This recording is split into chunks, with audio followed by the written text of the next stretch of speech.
On passe tous notre temps à répéter la même chose en permanence, et moi la première, que ce soit pour demander aux enfants d'aller prendre leur douche ou rappeler à un collaborateur de remplir son compte-rendu d'activité à la fin du mois.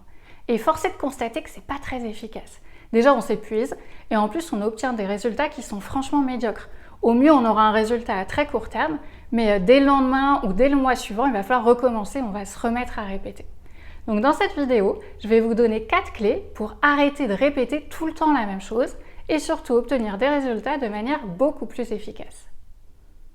La première chose à faire, c'est de prendre un petit peu de recul par rapport à ces situations. Donc pour ça, on va se remémorer à un moment où on a été amené à répéter plusieurs fois la même chose et on va regarder ce qui se passait. Qu'est-ce que nous on ressentait, qu'est-ce qu'on attendait et qu'est-ce que l'autre ressentait à ce moment-là. Quand on fait ce petit exercice-là, on se rend compte de plusieurs choses. Déjà, nous on s'énerve, on répète, mais l'autre en face, il est très calme. Il va qu'à ses occupations, il nous accorde finalement assez peu d'attention. Donc il y a une vraie asymétrie dans les émotions. Et ensuite, on se rend aussi compte que notre énervement, il vient du fait qu'on attend une réponse immédiate de la personne à qui on s'adresse. Je demande à mon enfant d'aller prendre sa douche, je veux qu'il aille prendre sa douche tout de suite. Je demande à mon collab de faire son compte-rendu d'activité, je veux qu'il le fasse tout de suite. Et plus la personne va attendre pour répondre à notre demande, plus on va répéter, plus on va s'énerver. Et donc c'est là-dessus qu'on va pouvoir jouer pour mettre en place un mode de fonctionnement plus efficace et plus durable. La deuxième chose à faire, c'est de responsabiliser. Donc pour ça, on va donner des objectifs plutôt que de répéter tout le temps la même chose. Je vous donne un exemple très concret qui a très bien marché à la maison avec ma fille. Donc ma fille s'appelle Éléonore, elle a 8 ans et elle adore lire. Quand elle est plongée dans des livres, c'est extrêmement difficile de l'arrêter. Donc quand je lui demandais d'aller prendre sa douche, je n'avais en général pas de réaction, elle continuait à lire. Je redemandais d'aller prendre la douche, pas de réaction et ça partait en énervement. Jusqu'à ce qu'un jour, je modifie ma manière de lui demander d'aller se doucher en lui disant non pas « va à la douche », mais en lui disant « il est 18h, il faut que tu sois douché à 19h, entre les deux, tu t'organises comme tu veux ». Et là, je vais vaquer à mes occupations. Et je me rends compte qu'elle va se doucher tout de suite. Donc je lui dis « bah tu lis pas, finalement, tu décides d'aller prendre ta douche ». Elle m'a dit « ah bah oui, je préfère y aller tout de suite parce que comme ça, je suis débarrassée et après, je sais exactement combien de temps il me reste pour lire ». Et aujourd'hui, on fonctionne comme ça. Je lui dis juste « il faut que tu sois douché pour 19h, après tu t'organises comme tu veux ». Et ça marche extrêmement bien, j'ai plus besoin de répéter les choses, c'est elle qui est responsable et c'est elle qui organise son temps en fonction de ce qu'elle a à faire. Et on fait exactement la même chose pour le rituel du coucher. Elle sait qu'elle doit être couchée à 20h35 pour être en forme le lendemain et que donc vers 20h30 à peu près, il faut qu'elle aille se laver les dents, se mettre en pyjama, etc. Et j'ai plus besoin à chaque fois de lui demander « va te laver les dents, va te coucher, etc. » Il suffit que je lui rappelle l'heure. Quand elle lit, elle peut oublier parfois un peu l'heure qui passe, donc je vais juste lui dire « Éléonore, il est 20h30 » et elle sait ce qu'elle a à faire, parce qu'elle est responsabilisée. J'ai pas besoin de répéter 50 fois « va te laver les dents ».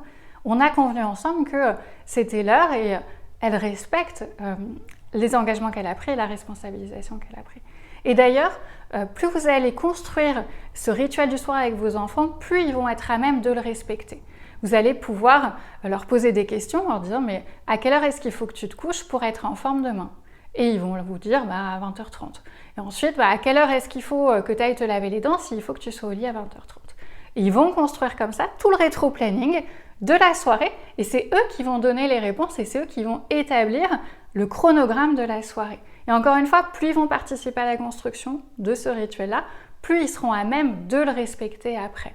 Et là, vous n'aurez plus besoin de répéter 50 fois la même chose. Ils sauront exactement ce qu'ils ont à faire, ils seront responsables et ce sera beaucoup plus simple pour vous. La troisième chose sur laquelle on va pouvoir agir, c'est le fait de donner un peu plus de sens aux demandes qu'on fait à nos enfants. On est parfois un peu expéditif quand on leur demande des choses. Va au lit, va à la douche, etc. Et ça peut être intéressant à un moment de remettre tout ça dans un contexte plus global. Alors pas tous les soirs, mais une fois de temps en temps, ça vaut le coup de se poser et d'en discuter un petit peu avec eux. Moi, c'est ce que j'ai fait avec Éléonore quand elle était un petit peu plus jeune. Elle mettait un peu plus de temps à aller se coucher et je lui ai expliqué qu'une fois qu'elle était au lit, c'était un moment pour moi qui me permettait de lire, de me détendre ou de discuter avec son papa et c'était un moment qui était important dans ma journée. Après avoir travaillé, après m'être occupée d'elle, j'avais besoin de ce moment-là. Et que si elle repoussait le moment du coucher, que j'étais obligée de lui redemander 50 fois, ça réduisait ce moment qui était important dans ma journée. Et ça, elle l'a parfaitement entendu. Elle s'est rendue compte qu'il n'y avait pas qu'elle et que la journée, tout le monde ne s'arrêtait pas au moment où elle s'endormait, mais que ça continuait pour d'autres personnes et qu'il y avait d'autres moments importants qui se jouaient à ces moments-là. Elle l'a très bien compris et elle a fait preuve d'une vraie empathie et ça a beaucoup aidé à ce que le coucher soit plus rapide et plus efficace à ce moment-là. La dernière clé, ça va être de faire preuve d'empathie envers la personne à qui on s'adresse en se mettant notamment à sa place. Moi, quand je suis en train de lire, si quelqu'un vient me voir et me dit « maintenant, t'arrêtes tout de suite et tu vas faire autre chose », ça va m'agacer et je pense que je ne vais pas répondre à sa demande. Et donc, quand ma fille est en train de lire et que j'arrive et que je lui dis « maintenant, tu vas tout de suite à la douche », forcément, elle n'a pas envie d'y aller. C'est normal, en se mettant à sa place, on s'en rend compte. Donc quand je lui demande d'aller mettre la table et qu'elle me répond « Attends, je finis ma page », c'est tout à fait entendable. Elle est en train de faire quelque chose, elle ne va pas s'arrêter en plein milieu. C'est aussi avoir une certaine considération pour ce qu'elle est en train de faire, de se dire « Bah oui, elle est en train de finir son activité, c'est important et je la laisse terminer ». Exactement comme avec un collaborateur, si je vais le voir et que je lui dis « Bon bah maintenant, t'arrêtes tout de suite ce que tu es en train de faire parce que tu vas faire ton compte-rendu d'activité », ça démontre assez peu de considération pour son travail. Ça veut dire que je vais le déconcentrer et que je vais lui demander d'arrêter séance tenante son travail pour aller faire autre chose. Alors qu'au contraire, si j'utilise la responsabilisation dont on parlait tout à l'heure au début de la vidéo, la personne elle a le temps de finir son activité, de la terminer et ensuite elle pourra faire ce que je lui ai demandé. Mais ça montre un petit peu plus de considération pour l'activité que la personne est en train de faire, que ce soit un loisir ou du travail, c'est exactement la même chose. Et encore une fois, ça permet d'arrêter de répéter tout le temps la même chose. En synthèse, on se rend compte que lorsqu'on répète beaucoup les choses, c'est souvent par habitude. On fait une demande, c'est pas exécuté, on va répéter, c'est toujours pas exécuté, on va répéter, etc. Et on se rend pas compte qu'en fait ça marche pas. Mais quand on prend un petit peu de recul, on va se rendre compte que c'est pas efficace et qu'on peut trouver d'autres manières de faire qui vont être beaucoup plus durables et beaucoup plus agréables. Le fait de responsabiliser notre interlocuteur en lui donnant un objectif plutôt que d'attendre une réaction immédiate suite à notre demande. Le fait de faire preuve d'un peu plus d'empathie en se disant mais en fait moi quand on me demande quelque chose et qu'on attend une réaction immédiate, ça me gonfle.